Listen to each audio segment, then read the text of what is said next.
de lujo en un lugar de lujo, que como es nuestra casa y es nuestra autora, pues estamos también como en nuestra casa. Creo que va a ser una tarde muy entretenida, así que voy a ser muy breve. En esta novela, todos los que seguimos la trayectoria de Carmen Posadas desde sus inicios, podemos decir una vez más que Carmen ha escrito esta novela en estado de gracia y con total entusiasmo. Y eso se contagia a los lectores. Esta es una novela que no es una frase hecha, prácticamente se lee sola, con una intriga estupenda, una ambientación magnífica y unos personajes, tanto los ficticios como los que ella ha devuelto a la vida y les ha puesto a hacer cosas que creo que en sus auténticas vidas nunca se imaginaron que llegarían a hacer, pues es totalmente un festín para los lectores.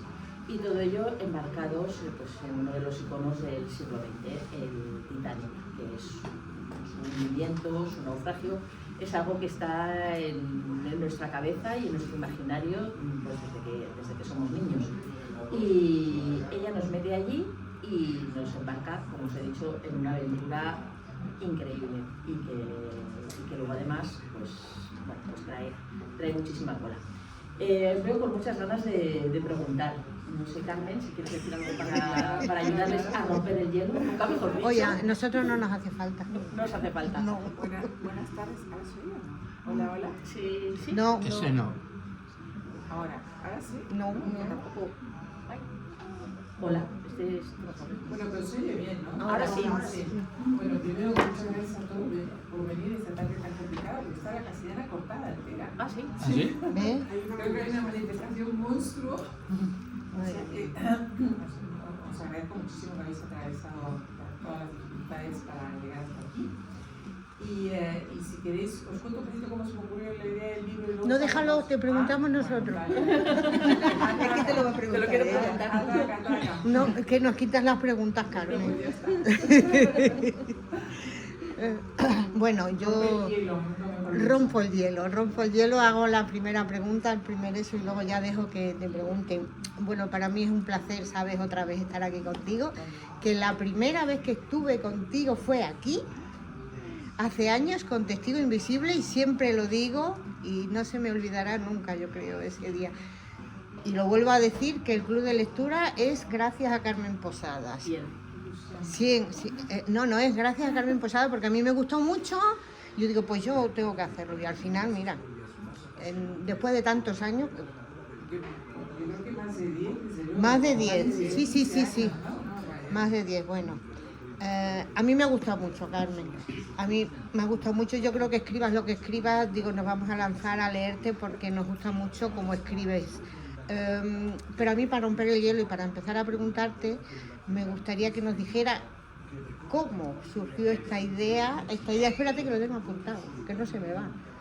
¿Qué te inspiró a escribir una historia basada en el Titanic, pero con un enfoque tan distinto a la habitual? Sí. Esa es lo chulo de la novela. Claro, es que, pero yo me lo he pasado pipa, yo me lo he pasado muy bien. Exacto, pero no te engañado hasta el final. Totalmente, Bien. totalmente. Pero al final, el engaño, bueno, me voy a callar porque como se está grabando no voy a... Qué pena no poder hacer spoilers. Sí, no, pero luego lo quito y hacemos spoiler. Bueno, la idea se me ocurrió porque estaban unos momentos horribles que no se me ocurría nada, no sabía ni escribir, estaba en shock. Y de repente un día fui a cenar, era la presentación de un libro de Julia Navarro. Entonces nos invitó después a cenar a un grupo y me tocó al lado pues Marchena. Y los jueces siempre tienen unas historias increíbles que contar porque se ha pasado absolutamente de todo. Hablando de esto y aquello, no sé cómo fuimos a parar al Titanic. Y entonces me contó la historia del Moscardón, que es el comienzo de... Es que el comienzo ya es para reírte. Sí, no. Ah, Has hecho muy la bien. música, ¿no? Sí, para clavarlo un poquito. Pero estoy viviendo, ¿tú me oyes por ahí? Sí. Bueno, pues usted me contó la historia del Moscardón y ahí empecé a averiguar, y me contó lo de los cadáveres también. Eso de que esta señora, al igual que también la familia de Armando Olmedo, que yo le cambiaba el nombre a este personaje, En realidad se llama Servando Bobies, lo que pasa es que como una fantasía un poco con su vida, no sé, que me aparecía un pariente y me dijera, pero ¿qué estás diciendo de mi tío abuelo? O algo de chulo, ¿no? Pero es la vida de este señor prácticamente un poco. Bueno, me contó que al no encontrarse el cadáver tanto de Victorito como de... ¿Todos habéis leído la novela? ¿Puedo Sí, hablar con sí. si ya la No, conocéis? no la he ¿Sí leído, o no? pero me da igual. ¿No? Bueno, tú tampoco. Bueno, pues no diremos el final. No vamos a Hemos leído por el spoiler, No. pero bueno, en el Titanic se embarcaron 10 españoles. 7 sobrevivieron, 3 perdieron la vida, los 3 eran hombres. El cadáver de uno se recuperó y el cadáver de los otros 2 nunca se encontró. Y entonces ahí las familias, cada una por su lado, tomaron la terrible decisión de comprar un cuerpo de los muchos que flotaban en el Atlántico sin identificar y enterrarlo como si fuera esa persona, ¿no? Como si fuera su deudo, digamos. Sí, porque si no la viuda... Claro, si no la viuda no podía volverse a casa, tenía que esperar 20 años, la familia no podía heredar, había muchos problemas y por eso tomaron esa decisión. Y al cabo de una temporada muy larga, 10 años, que es donde tiene lugar la novela, aparece alguien en Cuba, en la casa de Armando Olmedo, diciendo soy fulano de tal. Y como la viuda sabía perfectamente que el que estaba en la tumba no era su marido, había posibilidades de que sí, y además era perfecto. Hablaba como Atención, por favor, Irene, acude a caja de planta baja. Bueno, entonces ahí se plantea el misterioso caso del inspector del Titanic. Y bueno, ya sabía yo sobre qué quería escribir, pero ahora necesitaba un detective. Buscando, O sea, que esta historia es real. Sí, todo eso es verdad. Qué bueno. Todo eso es verdad, sí. Entonces, buscando, se me ocurrió que por qué no ponía de detective a Emilia Pardo Bazán, porque ella era una devota de la crónica negra, le encantaba temas de asesinatos, iba a los juicios, se interesó mucho por el crimen de la calle Fuencarral, que a lo mejor vosotros habéis oído hablar, fue muy sonado. Ella incluso fue, cuando condenaron a la criada y la Rotteville, ella estuvo en ese ajusticiamiento, no por temas morbosos, sino porque le interesaba, estaba en contra de la pena de muerte. Bueno, siempre se había interesado mucho por todo ese tipo de temas. Dijo, bueno, pues ya tengo mi detective. Ella además había creado un personaje que está en tu libro, que se ha contado La Gota de Sangre, que es la novela policíaca que escribió Emilia Pardo Bazán. Y entonces se fijó en un amigo suyo, doña Emilia, para crear el personaje de su detective. Su idea era enmendarle la plana a Conan Doyle, porque decía que Sherlock Holmes era un personaje muy plano desde el punto de vista psicológico y que ella le iba a dar más profundidad. Entonces se fijó en este señor, que era mucho más joven que ella, como digo, era un carambana, un cara dura, un playboy, pero tenía su corazoncito y quería ser escritor. Y ella lo convierte en el detective de su novela. Entonces yo me imagino que este señor que existió, Ignacio Selva, empieza a recibir cartas de personas que le piden que resuelva el caso, porque se ha convertido en un famoso detective a raíz de la Gota de Sangre, ¿no?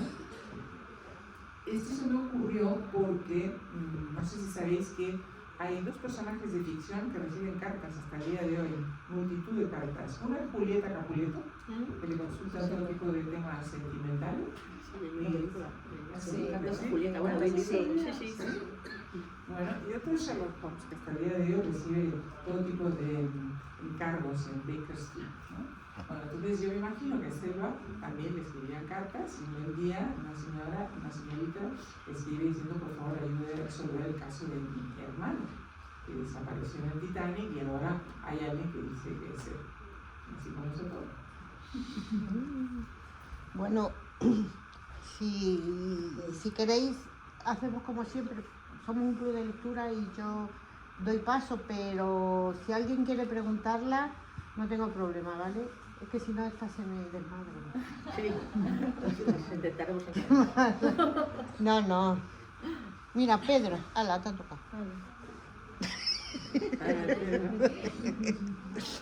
Pues empecé el año con metaliteratura, Sí. con Luis García Cambrina, que tomó una figura también de un famoso escritor, el primer caso de Unamuno. No me digas, ¿en serio? Sí, bueno, lo que veis es que ya tenía experiencia porque él tiene una serie que protagoniza Fernando de Rojas. el autor de la Celestina. Y todo lo que ha hecho ha sido irse del 16 al 20, ya se acaba este de Unamuno. Y digo, mira, se está poniendo de moda de convertir a los escritores en detectives. Galdós también salió en una novela, Sí, con Carlos Mayoral. La de Carlos Mayoral, que estábamos comentando. Es verdad, antes, la de un episodio nacional. Sí. Y la pregunta es, ¿va a seguir siendo un poquito detective Emilia Pardo Abadán en próximas novelas? Pues mira, tengo un gravísimo problema. Me encantaría, porque me preguntan todo el rato si voy a hacer una Sí, serie, pero se sería murió. perfecto para hacer una serie. Pero es que Emilia se me murió en el 21. Habrá que hacer Claro. precuela. Pero se hace precuela. Entonces, a lo mejor no se me puede ocurrir una precuela, pero secuela no voy a poder, porque además si no yo al impostor le hubiera dado más tiempo. En vez de darle solo 10 años, le podría haber dado 15. La gente cambia más. Cuanto más tiempo pase para un impostor, mejor, ¿verdad? Pero claro, es que la mujer se me muere en el 21. Esa es mi dificultad. Pero bueno, a lo mejor hago la precuela. Oh, hay muchas escritoras Sí. que también pueden, ¿no? Sí, es que Pero esta- mola. Esta ya nos ha encandilado con la personalidad. Sí, sí. Es que Pero es que a mí- Es que la Emilia mato. Pardo Bazán da para mucho. Doña Emilia. Doña Emilia, Qué yo mujer. siempre la llamo en mi casa cuando hablo de ella. ¿Sí? Doña Emilia. O sea que todas las personas. Sí. ¿Ah, sí? Uy, por Dios, Tere, estás muy mal. Mira que muy bien se te aparece. ¿Eh? Cuando hablamos, a mi hija le gusta mucho también leer, entonces ella también ha leído mucho de Doña Emilia y hablamos como Doña Emilia o la Bazán. Para Bazán. Es como siempre nos referimos. Ten mucho cuidado porque ya te digo que esta es capaz de aparecer su Nos pone firmes. Es que tiene una personalidad tan arrolladora. A mí me divirtió mucho meterme en el papel de Doña Emilia. Por un lado era muy comprometido, porque claro, es una grandísima escritora y aquí viene la nena ¿sabes? A intentar impostar su voz. Pero estoy muy contenta porque el otro día estuve en Coruña con un catedrático de literatura que es experto en Emilia Pardo Bazán y me dijo que sí, que muy posiblemente fuera así, porque ella era muy contradictoria, ¿sabes? Era por un lado muy conservadora, por otro lado muy liberal, era condesa, pero se interesaba por el problema de todo el mundo, o sea, ella siempre tenía intentando hablar problemas sociales, desigualdades, injusticias, y entonces, bueno, pues es que por otro lado era muy católica, pero con una vida desparramada absolutamente. Era, cada vez que digo que era muy fea, me critican porque dicen que es políticamente incorrecto. Digamos que no era la Venus de Milo, pero tenía Que era poco unos agraciada. hombres que arrasaba. Y a mí eso me fascina, porque claro, ligar cuando eres guapa, liga hasta con una tonta, ¿no? No hay ningún problema, pero cuando parece físico, hay que ser muy inteligente, muy ingeniosa y tener un gran atractivo personal. Pero si te caes con Galdós, siempre estaba... Sí, tuvo una historia muy buena. ¿Y con quién no era Galdós? Bueno, pero Pero sí de lo Además rompió con Galdós porque Fortísimo. le fue infiel ella, ¿no? Sí. Y pues Luego también fue un poco influencer, porque esto me enteré yo con el libro ese que sacamos de Paseando por Madrid, o por Sí, las calles de Madrid. por las calles de Pues Madrid. hablando de los grandes cocineros y de los grandes restaurantes, pues la autora sacó un anuncio de Emilia Pardo Bazán anunciando el aceite. Y tuvo ¿En que aquella mandar- época? En aquella época, sí, era Qué como, bueno. ya te digo, pues eso, toda una influencer de... no, es que era una mujer alucinante. Alguien Sí. Es quiere que preguntar. No se lo ponía una nada por delante, admiración está claro. profunda. ¿Has ido a ver la exposición del Titanic? Sí, Sí. Porque yo también he leído Puede ser. y luego buscando en las fotos después que llegó el libro, dije, voy a ver si he hecho Sale, la sale. foto de la pareja de cómo era Victorito, Pepita y Victorito. Víctor. sí. Y justo la tengo, la foto hecha de esa de ahí, digo, mira, y que también sale Fermina, La criada. Sí, que era una costurera. Sí, la sí, doncella, sí. modestilla y todo eso. ¿Por qué había a mí me ha llamado mucho la atención que tantos jóvenes de Avilés se emigraban por ahí a las Américas, y sobre todo lo del gancho ese que había para captarlos y llevárselos. Nunca había oído lo de... Claro, no solamente de Avilés, sino de... Bueno, sí, Galicia, por la minería. el País Vasco, en Cataluña.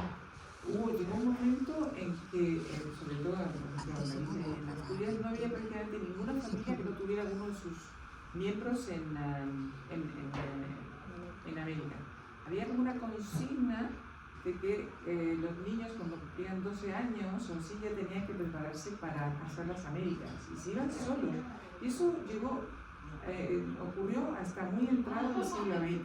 Yo me vine a España en el año 65 y poquito antes, digamos años 63 o 64, teníamos una chica en casa trabajando que era de Orense, y entonces ella me contaba que se había venido a Uruguay con 15 años.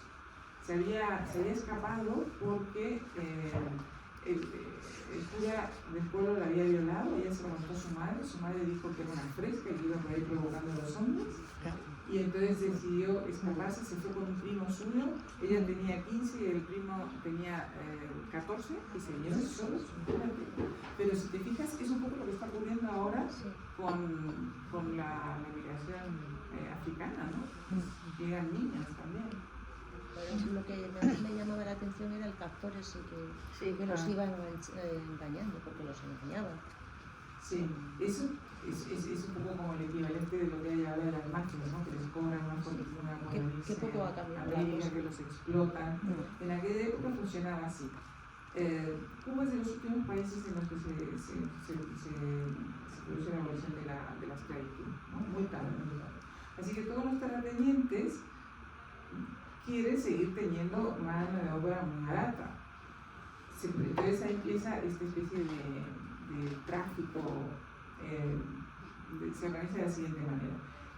Iban captadores por los pueblos de España, todos vestidos de blanco, con un sombrero de pijapa, una leontina de oro, anillos en los dedos. Entonces iban contando que yo soy un pobre niño de un pueblo remoto de no sé dónde, pero mírame ahora, me he hecho millonario. En Cuba es el país de las Cuba o Argentina o donde fuera, ¿no? Es el país de las oportunidades. Entonces todos estos niños firmaban unos contratos leoninos por cual tenían que pagarse el pasaje, que lo amortizaban al cabo de 5 años, y durante ese tiempo eran prácticamente esclavos. O sea, había castigos corporales, mutilaciones, los maltrataban de manera más horrible. Lo único que se diferenciaba de la esclavitud es que aquel horror duraba solo 5 años y al cabo de ese tiempo eran libres. Y entonces, incluso en ese momento también tenían problemas, porque una vez que los soltaban, muchos de ellos estaban enfermos, levantada la moral absolutamente, ¿no? No podían volver a España, los pocos que volvieron, la familia los trataba como un fracaso, no quería saber nada de ellos. Y ese es el otro lado de la inmigración, el que nunca se cuenta, ¿no? Porque siempre hablan del tío rico de América, y el que venía con Naira y se paseaba por aquí con los sombreros estrambóticos y con zapatos de 2 colores. Pero muchos de los que llegaron fueron en esas circunstancias. Yo me lo he pasado muy bien, lo he disfrutado mucho. A mí una de las cosas, porque estas como no, pues sigo yo, una de las cosas que más me ha gustado es el lenguaje que utilizas en la novela. Es que, y ese humor. ¿Cómo has hecho para que el lenguaje de esa época enfocarle a la novela? ¿Te ha resultado complicado? Porque yo digo, madre mía, yo creo que esto ha sido... Sí, me ha resultado complicado porque el reto era que sonara como de aquella época, pero sin poner muchas palabras raras. Claro, que se entendiera ahora. Es fácil de leer, si tú la lees ahora la entiendes todo, pero uno es un poco farragoso y Valle Inclán también, ¿no? Entonces había que hacer un lenguaje con palabras de aquella época, pero que se entendiera. Yo me fijo mucho en las palabras porque como yo no soy española, cuando llegaba aquí me fijaba mucho cómo hablaba la gente. Y una de las cosas que mis primeros recuerdos de aquella época, yo llegué con 12 años, cuando tenía 13 o 14, una cosa así, me acuerdo que vino una señora a tomar el té a casa de mi madre y entonces me dijo, bueno niña, ¿tú ya sales con pollos? ¿Qué me está diciendo esta señora? ¿Pollos? Hasta que me enteré que en aquella época, ya seguramente en la generación de vuestros padres también se usaba esta expresión de llamar a los jovencitos. Vaya, Las pollitas también. Sí. Y entonces había que poner ese tipo de vocabulario y en vez de ocurrir puedes acontecer, pero siempre se tiene que entender. O sea, el reto es que sea un lenguaje que parezca antiguo, pero que se entienda bien. No, a mí me ha gustado mucho. Bueno, podéis seguir, ¿eh? A mí me llama mucho la atención el tema de las fichas de los detenidos, lo del espionaje. No tengo yo aquí puesto. No lo conocía, Yo no tampoco. tenía ni idea. ¿Y es de aquella época? ¿Cómo lo has averiguado? ¿Cómo llegaste a ello? Pues mira, una casualidad, eso es una carambola Súper interesante, ¿eh? porque un día estaba por la calle, diluviaba, literalmente diluviaba, y entré en el Ateneo, que está al lado de mi casa, y había la presentación de un libro sobre Emilia Pardo Bazán y el tema los temas criminales. Sí, bueno, esto es una cosa del destino, allá que me voy. Llego y estaba la sala llena y estaba la persona, la escritora que se llama Marisol, no me acuerdo cómo. ¿Marisol Dones? Marisol Dones, no. Donis, ay, gracias. José Claro.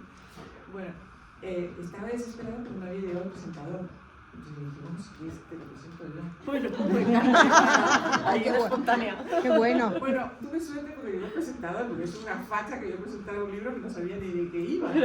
Pero de todas maneras me llevé el libro a casa y entonces me contaba toda esa historia del vertillanaje, cómo se había descubierto, cómo se inventaron las fichas policiales. Lo que más gracia me hizo este asunto es que el inventor, que es el señor Bertillon, tenía no sé cuántas fichas de todos los criminales de París y de repente roban la Mona Lisa. Y él lo tenía fichado, lo que pasa es que como no había querido tomar las huellas dactilares, porque no las había inventado él, las había inventado otro, y no consideraba que era importante ponerle la ficha policial, pues no descubrieron hasta mucho más tarde que el ladrón de la Mona Lisa estaba fichado por Bertillon. Ahí acabó su carrera. Qué pena. Sí. Qué bueno. Bueno, ahora voy yo. Hola, Carmen. Tengo una curiosidad. ¿Tenías claro, o sea, la organización de los capítulos? Porque me ha gustado mucho porque como son cortitos, es muy ameno de leer y muy divertido. Parece que estás viendo una película realmente, ¿no? Y va pasando. ¿Esa organización la tenías clara de un principio o has ido modificando a lo largo de la escritura? Bueno, a mí me ayuda mucho Miriam aquí presente, porque yo como soy escritora así, de esas que no tienen la más repajolera idea de lo que va a pasar en sus novelas, yo allá voy, allá me lanzo y que sea lo que Dios quiera, he estado a punto de naufragar como el Titanic varias veces en esta novela. Así que, aparte de hacerme la terapia, amablemente, mira, esto ya no puede ser, ya me rindo, esto nunca llegará a buen fin, esto es un desastre de la calamidad, un desastre. Bueno, entonces ella no solamente me hacía la terapia, sino que me ayudó muchísimo con esta novela. El bote salvavidas, Miriam, ¿no? Yo ahora te digo que con pocas novelas me he divertido yo tanto, desde luego la que más este año, porque aparte que es que yo ya cuando sabía lo del Titanic me hacía mucha gracia.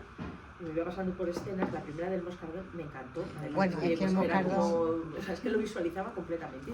Yo pensaba que la cosa iba a seguir por ahí, que íbamos a ir con los que realmente se habían naufragado, los que se habían ahogado. Y cuando ya lo convierte en una historia de un impostor, que no hay nada que me guste más, o sea, yo ya arrebatada. Entonces, claro, yo ya iba donde ella fuera, pero es que es verdad que a veces iba a la catástrofe. Pero ¿a dónde quieres ir? Y me decía, no sé. Y yo, bueno. Pero no, estaba. Yo, vamos, tú dices que has sufrido mucho, yo, como os digo, me lo he pasado genial. Y digamos, creo que lo he acordado. Y ha sido bastante orgánico, no es tan así como ella dice, ya lo tenía ya bastante claro y los capítulos cortos y todo eso ya estaban desde el principio y tenían esa marcha. Sí, yo creo que la novela ya estaba en la cabeza, lo que pasa es que estaba muy desordenada, ¿sabes? Como esos mascardones que eran Hombre, ya muy aparecieron algunos personajes a última hora que hicieron muy bien. También algunos personajes salvadores que eran a última hora. Sí. Hola, Carmen. Bueno, yo me lo paso genial, pero realmente, hablando del impostor, ¿qué te llevó realmente a meter a ese personaje? Porque realmente es real o está basado en alguien. Bueno, yo voy tomando ideas, yo soy como un vampiro, ideas de aquí, de por allá, de no sé cuánto. Yo os conté cuando llegué a la presentación del libro que me hablaba del vertillonaje que me vino estupendamente. Y cuando estaba preparando la novela, muy al principio, pensaba que iba a hablar, como ha dicho Miriam, iba a hablar de los sobrevivientes, ¿no? De que había sido de los sobrevivientes. Pero un día estaba viendo Downton Abbey. Y entonces, como os acordáis, esta serie empieza con el naufragio del Titanic, porque se muere el heredero de Downton Abbey, y entonces este señor, que no me acuerdo cómo se llama, tiene 4 hijas, y las hijas no podían heredar, el título iba a pasar a otra familia, ¿no? Entonces ahí viene toda la historia, con quién se casan, etcétera. Bueno, pues el Downton Abbey empieza con ese naufragio y con la desaparición del heredero de esta enorme propiedad. Y al cabo de muchos capítulos aparece un tipo todo quemado que dice: soy tu primo fulano de tal. Yo no sé por qué luego la serie no le sigue la pista. Yo creo que lo descubren rápidamente, la impostura, y... Yo no sé por qué quemaron ese personaje, porque me parecía muy sí, pues debe ser que era un poco como para no le dieron así. Y luego la serie es que luego iba por otro derrotero realmente. Sí, pero entonces dije, te quedaste ahí. Impostor del Titanic, ¡toma! Sí. Y así fue que surgió la idea. Pero realmente no es ficticio totalmente, ¿no? Sí, es ficticio. La parte real es que este señor de Asturias, su familia enterró a otra persona en su tumba, y entonces yo me imagino que al cabo de tantos años aparece alguien y le dice a la ayuda: solicita ayuda. ¿Y has estado investigando mucho acerca de todo lo del Titanic? Porque mira que llevamos años con lo del Titanic y que ha pasado hace tanto tiempo, y llama poderosamente la atención que hoy por hoy todavía sigamos encandilados. Sí, que nos llame tantísimo la atención. ¿Tú por qué crees que puede ser? Bueno, yo creo que hay varias razones. Primero, es una historia de arriba y abajo, de ricos y pobres. Luego también marca el final de una época. Con el Titanic naufragan las horribles diferencias sociales que había hasta entonces. Sabéis que en el Titanic se salvaron muchos más pasajeros de primera clase que de segunda y de tercera, por distintas razones además. Una fue que los oficiales, en cuanto se produce la colisión y ya se dan cuenta que aquello se va a ir a pique, cierran, prohíbe que segunda y tercera clase suban a los botes salvavidas. Además, el Titanic, para alojar a todo el pasaje, tendría que haber llevado 64 botes salvavidas y solo llevaba 20. Porque los armadores decidieron que era un buque completamente insumergible, para que iban a afear la cubierta de primera clase poniendo más botes, y pusieron 20. Bueno, cuando se produce la colisión hay un momento de confusión espantosa, porque nunca sabes, cuando hay un hecho así muy terrible, no sabes qué dimensión va a tener. Si os acordáis de la película de Titanic, cuando chocan contra el iceberg, hay cantidad de gente que se dedica a jugar tirándose cachos de hielo, otros se meten un toque de hielo en el whisky y se lo toman a broma, porque nadie sabía qué dimensión iba a tener eso, ¿no? Y se me dio una pinza por dónde. Sí, que como no llama tanto la atención. Porque es tan famoso el Titanic. Sí, tanto impacto. Por lo de las diferencias sociales que se habían... ¿Por qué sigue gustando? Eso es. Sí, después porque es como una obra de Shakespeare o de Cervantes, están todas las pasiones humanas ahí. Está desde la abnegación más enorme, gente que dio su vida por otros, No sé si sabéis la historia, por ejemplo, de ese matrimonio que son los fundadores de Saks, esos grandes almacenes que hay en Estados Unidos que se llaman Saks. Era un matrimonio alemán.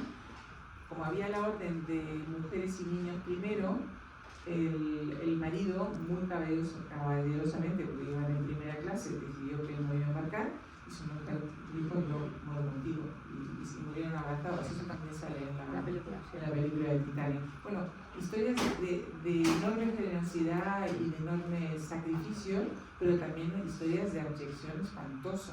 Por ejemplo, cuando ya se ha producido el choque y el barco se va a pique, mucha gente que se había tirado al mar a último momento solo tenía el chaleco salvavidas, no tenía a qué agarrarse, y entonces van hacia los botes para intentar subirse. Había muchos botes que estaban prácticamente vacíos, a lo mejor un bote de 60 pasajeros solo iban 30. Bueno, pues cuando empiezan a acercarse esta pobre gente a los botes, los oficiales le pegan tiros para que no se suban. Yeah. Hay quien les corta las manos, porque en los botes salvavidas siempre hay hachas. Y bueno, pues necesitan, no en este naufragio, pero en otros podrían necesitar un hacha. Cuando les cortan las manos con hachas para que no se suban, para que no suban a bordo. Bueno, todo eso se produjo, y entonces es como un muestrario de todas las pasiones humanas, ¿no? Yo creo que eso es todas las razones por las que están notables. Luego el poder de los medios de comunicación, que también hizo que fuera un fenómeno global, ¿no? Que se conociera, que la gente estuviera ávida de noticias y de cuestiones. Eso también luego lo utilizas tú en la novela después. Sí, es el comienzo de todas esas publicaciones sensacionalistas que todos los días tiene que tener un escándalo nuevo, ¿no? Y entonces, bueno, también lo utilizan los periodistas. Me han dicho: ¿qué tienes en contra de los periodistas? Yo no tengo absolutamente nada en contra de los periodistas, pero bueno, hay periodistas y periodistas. El periodismo amarillista y sensacionalista ya existía entonces. De todas maneras, muchísimas gracias, porque como siempre es un placer leerte. Además, que es que yo creo que te vemos y ya de hecho ya pensamos: apuesta asegurada. Ay, qué suerte, bueno, me da mucha alegría. A ti, cariño, que es nueva. A ver, Hola, Carmen. hola. Mira, bueno, mi pregunta es una curiosidad. ¿Cómo te has documentado acerca de todo el tema del Titanic y si ha sido muy complicado meterse en ello? Bueno, cuando se me ocurrió que iba a escribir sobre este tema, el reto era contar la historia. Si Ana acude a planta baja, por favor. Bueno, era hablar del Titanic, pero sobre el Titanic han corrido ríos de tinta, ya se ha contado absolutamente todo, ¿no? Yo no quería volver a explicar que la orquesta tocaba, que el capitán subió con la nave, todo eso ya lo sabemos. Tenía que ser información veraz y nueva, distinta. Así que utilicé mi propio hacker, que es mi nieto, Jaime. Además lo dices al final. Sí, ¿no? exacto. Yo le he dedicado el libro porque es que le estoy muy agradecida. Pasó semanas buscando casos rarísimos. Algunos están en la novela y otros se me quedaron fuera. Voy a contar unos que se me quedaron fuera, que me parece impresionante. Como antes os he contado, hubo mucha gente que decidió quedarse en el barco. Pensaban que estaban más seguros arriba que tirarse al mar helado en una barquichuela. Bueno, uno de ellos fue un carpintero que, cuando ya el barco se va a pique, se tira al agua solamente con un chaleco salvavidas. Y entonces él pensó que se iba a morir. Dijo: bueno, yo no voy a pasar un mal rato ahogando, voy a tumbar 2 botellas de coñac. Y se tumbó 2 botellas de coñac y sobrevivió. Médicamente esto, pero vale la pena echar un vistazo. Qué bueno. Conservaron alcohol. Sí, conservaron alcohol. Sí.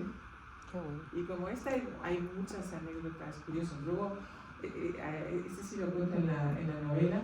Hay una mujer que se llamaba Violet, no me acuerdo cómo de apellido, que era enfermera y ya había naufragado previamente en un barco. Se enrola en el Titanic, naufraga en el Titanic. Oye, la tía va y se enrola en otro barco y naufraga la tercera vez. O sea, es la auténtica gafe, porque sabes que los gafes a ellos no les pasa nada. O sea, son catástrofes a su alrededor, pero ellas están tan capaces. Luego murió con 80 y tantos años. ya no se volvió a embarcar después de la tercera. Bueno, por suerte para el resto de la humanidad no se volvió a embarcar, porque seguro que hubiera sobrevivido. Ha sido difícil no perderte en la historia del Titanic, porque sí que es verdad que está muy presente en la novela, pero el lector no se despista, o sea, no te despistas. Hay cosas porque, lo que has dicho, ¿no? Todos conocemos más o menos la historia, ¿no? Pero sí que es verdad que reconduces al lector a la historia realmente que nos interesa, ¿no? A esta investigación, a este pequeño thriller así un poquito divertido. ¿Ha sido difícil no perderte? Yo estaba preocupada porque pensé, como hay tanta gente que le gusta el Titanic, a lo mejor se siente defraudada si no hablo lo suficiente del barco, ¿no? Pero por otro lado, digo, bueno, es que quería volver a escribir otra novela del Titanic, porque ya hay el músico del Titanic, el pinche del Titanic, la niña del Titanic, o sea, 20.000 historias que se han contado de distintos pasajeros, ¿no? Desde la misma historia desde 1000 puntos de vista. Así que me empecé a despegar muy rápido del Titanic. Sí. Y de vez en cuando volvía a ella y entonces la utilizaba cuando habla, por ejemplo, en Lidia Pardo Bazán, habla sobre cómo el Titanic marca un antes y un después.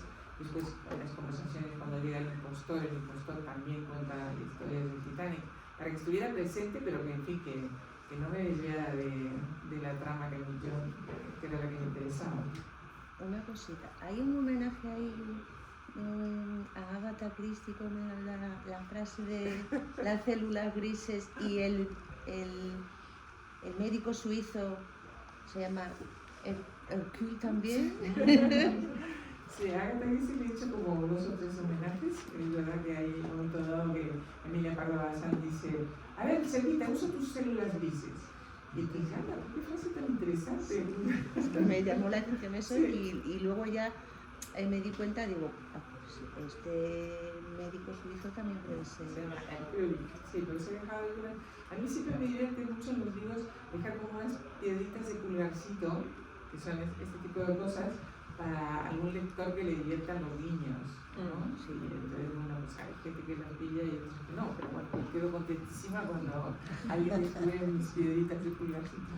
Sí, hombre, yo creo que también aprovechando que la época de los años 20 y esto, en la portada, que nos ha encantado, o sea, nuestra portada, también hay un poco de ese espíritu de las novelas de Agatha Christie, ¿no? Esa mezcla de glamour y misterio, que creo que lo muy bien a la novela. Sí. Sí, yo estoy especialmente agradecida a Miriam y a toda la editorial por la portada. La verdad es que estoy encantada. Es la portada de toda la vida. Y luego estas fotos que seleccionaste, que también pues son también guiños a lo que se va a contar. Por ejemplo, aquí esta chica con el aparato de radio, sí, que hace un guiño a Laura, ¿no? Claro, que se dedicaba a la radioaficionada. Después hay una casa que se suele parecer la casa de los 2 Torreones. Después yo tenía mucho interés en que la gente viera, por un lado, la foto de Ofelia, del cuadro de Millet, aquí, pequeñito, porque tiene un cierto protagonismo en la novela y entonces no todo el mundo tiene presente, no como si vive las meninas, ¿no? Pero sí quería que estuviera presente. Aquí está también.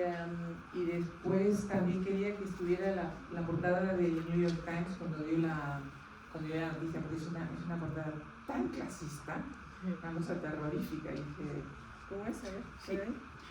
No sé cómo lo tengo. El Titanic se hunde 4 horas después de chocar contra un iceberg. 866 rescatados por el Carpathia han muerto probablemente 1250. Ismail, que es el millonario, a salvo, la señora Astor, tal vez, y algunos nombres renombrados, no se sabe. Sí.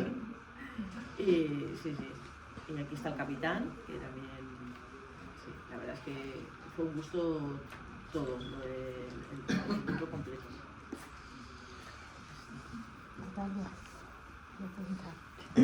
Hola Carmen. Pues yo cuando empecé a leerle, bueno, se ha salido un poco de lo que últimamente, ¿no? Nos tenías acostumbrados más, ¿no? De novela histórica y digo, esta Carmen, ¿qué le ha dado? Que se nos ha puesto ahí un punto de decir, voy a darle un punto de humor a una historia trágica, porque fue trágica, pero le has dado ahí ese puntito que sigue siendo lo que esa historia que estamos acostumbrados a leer de ti, que nos tienes tan mal acostumbrados porque nos enseñas tantas cosas, pero con ese puntito ahí de humor, que lo que nos está contando ahora mismo, la verdad es que engancha desde el minuto 1, desde el moscardón. Hay que reconocer que el moscardón llama mucho la atención. Y esa madre ahí sufridora. Pues te lo agradezco mucho porque es lo que yo quería. Yo en este libro, y en casi todos mis libros, la verdad, sigo un consejo de Oscar Wilde que decía que la mejor manera de hablar de las cosas serias es hacerlo broma. Entonces, en este libro, si os fijáis, se tratan temas muy serios, para tratar la muerte. Una cosa que está muy presente, el engaño, la traición, los desaparecidos, la lucha de clases, el feminismo, o sea, cantidad de temas serios, pero yo quería que tuvieran ese tono de humor, porque a mí me gusta que mis libros tengan como dos niveles de lectura. Si alguien simplemente quiere pasar un buen rato y averiguar quién es el asesino, o si el impostor es impostor, o si el guapo se casa con la guapa, etc., lo puede leer así, pero luego hay una segunda lectura a ese lector más cómplice, más avisado, más literario, al que le interesa pues, un retrato psicológico de personajes, una sátira social y un juego, bueno, ese tipo de guiños de medios, de momentos, no quiero olvidar por ahí. Sí, en ese sentido es una novela muy británica, porque tiene un poco de todo eso que a mí me encanta, que es como que se viene llamando una comedia de costumbres, y hay millones de homenajes también. A mí me encanta El incendio de la casa, que la quemas 2 veces, cosa maravillosa, que también, bueno, pues resuena a Rebeca y tantos otros clasicazos que nos han entusiasmado, pero es que lo traes a nuestro terreno, o sea, y es estupendo que todo esto pase en Avilés. Sí, hay una gobernanta. Sí, hay una gobernanta, pero que es una señora de aquí, o sea, es como Mrs. Danvers, pero es una señora totalmente de aquí. Sí. Es que es casi lo que llaman hoy un cozy crime. Es un cozy crime un poco, ¿verdad? Sí, sí, tiene ese toque ese aire de informal, de no informal, de divertido, de amable. El impostor no es que sea muy amable, pero es esa manera de estar escrito. Es que va más con mi carácter. O sea, yo, por ejemplo, esos escritores que unas cosas truculentas y a uno que le arrancan los ojos, a otros que lo comen los gusanos y todo eso, me deja un poco desasosegada, la verdad. Yo prefiero el modelo inglés. Sí. Matar elegantemente. Matar elegantemente, sí. ¿La casa está inspirada en alguna cosa en concreto, los 2 Torreones, o es todo...? El barrio en que yo vivía en Uruguay había muchísimas casas parecidas a las de o sea, había una que era como neogótica, otra que era como un castillo medieval, o sea, igual la misma idea de las casas estas de indianos. Incluso nosotros vivíamos en una casa de ese estilo.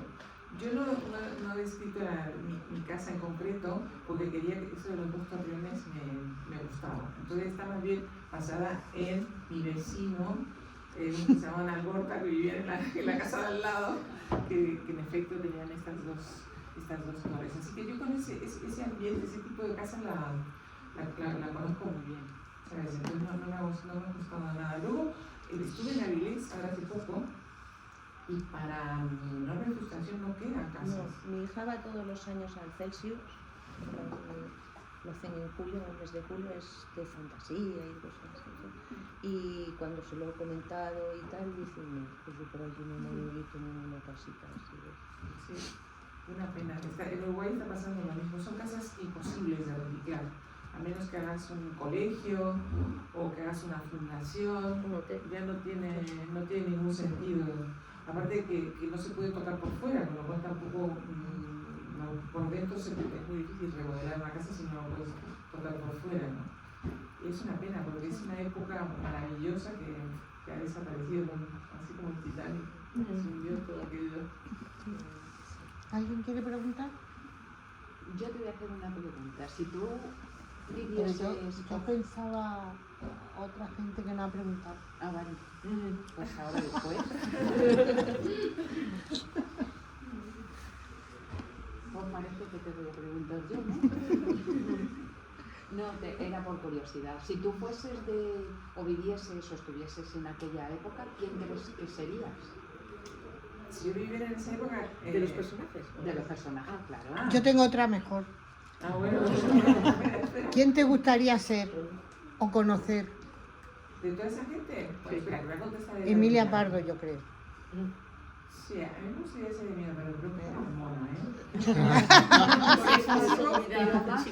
Con ese físico creo que no. O sea, pero más quién te gustaría, ¿quién crees que serías? Ah, ¿quién crees que sería? La que se parece más a mí es Amalia. Esa mujer que está siempre llena de dudas. Esa soy yo soy doña Dudas. O sea, qué horror, estaré haciendo las cosas bien, mal. ¿Dónde voy? ¿Qué pasa? Así, siempre en angustia permanente. Genial. Sí, señor. Preferiría ser doña Emilia, pero ya te digo, mejorándole un poco el físico. A ver, Que no, yo decía que si tuvieras que conocer o pudieras conocer a alguno de los personajes de tu novela, ¿a quién? Bueno, me gustaría conocer a muchos, entre otros me gustaría conocer a doña Emilia, obviamente. Después no sé si habéis visto que puso como unos cameos. Sí. O sea, sale Gómez de la Serna, también me gustaría mucho conocerlo. Sale Buñuel, también me gustaría. Sale Ortega y Gasset, sale, bueno, al final se habla de Clara Campoamor, pero tú dices personajes que no sean reales. No, que han sido reales. No, que aquí me gustaría conocer los que no son reales. No, de los que son reales. Claro, de eso sí, de los que son reales te estoy diciendo, pero de los que no son reales me encantaría conocer al inspector Gato y el Piria. El Piria es estupenda. Sí, ese me gusta mucho porque además me hace recordar a alguien que trabajaba en caso que era así. O sea, era analfabeta, pero tan lista y tenía tal intuición que yo cuando me quedé viuda, cada vez que salía con un novio nuevo, lo traía a casa para que pasara el examen de que se llama Amantina. Y bueno, sigue siendo una persona muy importante en mi vida. Ahora me ha abandonado y sigue a Santo Domingo, pero bueno, de todas maneras, cada vez que tenía un novio nuevo, lo traía a casa. A ver, Amantina, ¿qué le parece? Este le conviene, este no. No fallaba. O sea, yo cuando me marcaba en una historia con uno que me había dicho, Amantina, con este no se meta, todo desastre. O sea que al final dice caso Amantina, y ahora tengo un novio súper. ¿Alguien más quiere preguntar? ¿Cómo se nota que estaba grabando? No. Con el novio estupendo. No, pues la pura verdad. Bueno, pues ¿alguien más quiere preguntar? ¿No? ¿No hay ¿Te has más? acercado a ver la exposición que hay del Titanic en la Matadero? Bueno, hicimos la presentación del libro ahí, una idea de la editorial que me pareció genial y entonces nos embarcamos en el Titanic.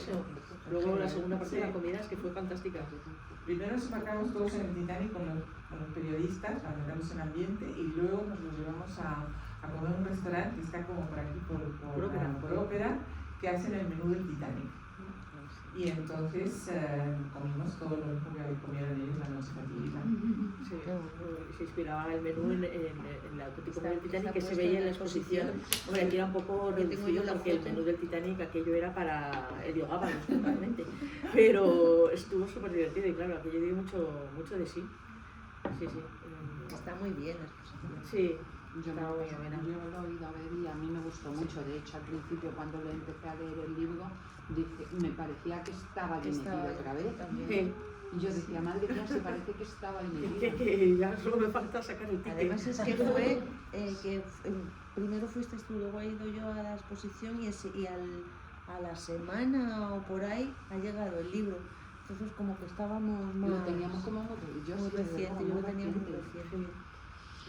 Está muy bien hecho porque además toda esa parte inmersiva, yo fui con mis nietos y estaban absolutamente arrebatados.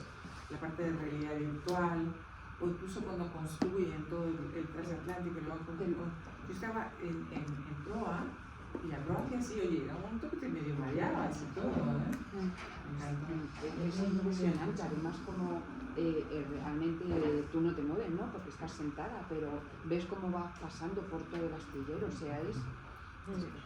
Sí, la de las gafas, yo me he chocado alguna vez. Bueno, pues ha sido un placer, Bueno, Carmen. muchas gracias a todas. Nada, Me alegro que se esperemos que no hayáis disfrutado tardes la mucho lectura. en la próxima, porque esta has tardado un poco más. No te creas. ¿No? Un par de años, ¿no? No, Carmen tiene un Dos poco años. premio a la regularidad, ¿eh? Cada 2 años. 2 años, sí. ¿Cuándo fue la de las Lic- días, no? Ah, ¿tú tienes Licencia. una pregunta? Cada 2 años. Sí, sí, yo ya estoy aquí ansiosa esperando el 26 y no es por meter Yo estaba a ver si escribía antes. Sí, sí, pero sí. Pues ya sabes, Carmen, ha sido un placer. Para mí también. y- Encontrarnos tantas amigas. Sí. Hombre, Amigos también. Amigos. También. Minoría. pues esperemos eso, que vernos en la próxima. A ver, sí. Gracias.